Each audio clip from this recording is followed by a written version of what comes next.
পুলির মরিচ মশলা দেখেন কত সুন্দর হয়েছে। আম্মুর মশলার মতো আর কারোটা কিন্তু হয় না, আমি দেখি না।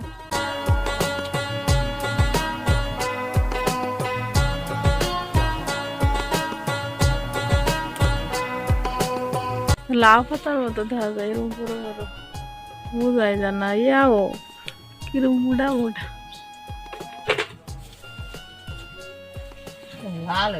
কুমড়া আছে, ওই হান্ডা আছে কেন যদি আদা কারইয়া পারতো। এই যে দেখুন কত কত পাতা তুলে নেওয়া হয়েছে, আর কত বড় বড় পাতা, একদম টাটকা পাতা গুলাই।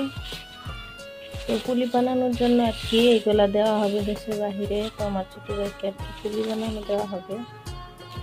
তুমিও বাঁচতেছ পেঁয়াজ রসুন, তো সাদিকের মামারে পুলি বানাইয়া দেওয়া হবে, যার জন্য পেঁয়াজ রসুন সিলাইতেছে। তো সাদিক আসছে, যে তার নানি সিলাইতেছে দেখেন দাওয়ের ইয়াদা, আর ফেস সিলাইতেছে দাওয়ের পাশা দিয়ে।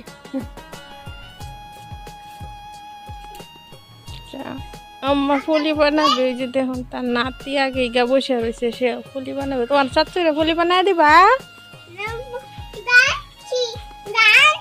ও রাঁধছ, কি রান্না করছো? পুলি পুলি বানাইতেছ? দেওলারা দেও।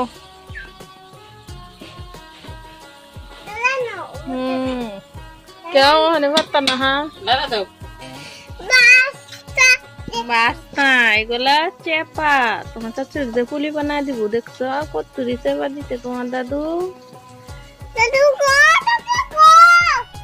দাদু অনেকটি চেপা দিছে। পেঁয়াজ দেখেন লাল করে ভাজা হচ্ছে সুন্দর করে।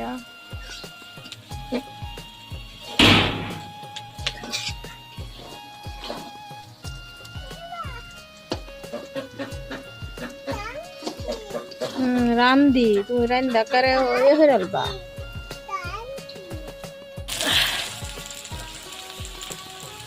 পেঁয়াজ ভাজা হয়ে গেছে, এখন এই যে দেখেন চেপা দিয়ে দেওয়া হচ্ছে। তো এখানে কিন্তু 20-25টা চেপা আছে,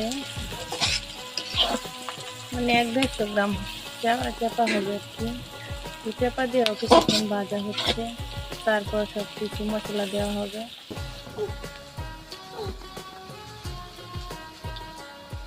তো যে ধনিয়া হলুদের গুঁড়া দিতে দেওয়া হলো, মরিচের গুঁড়া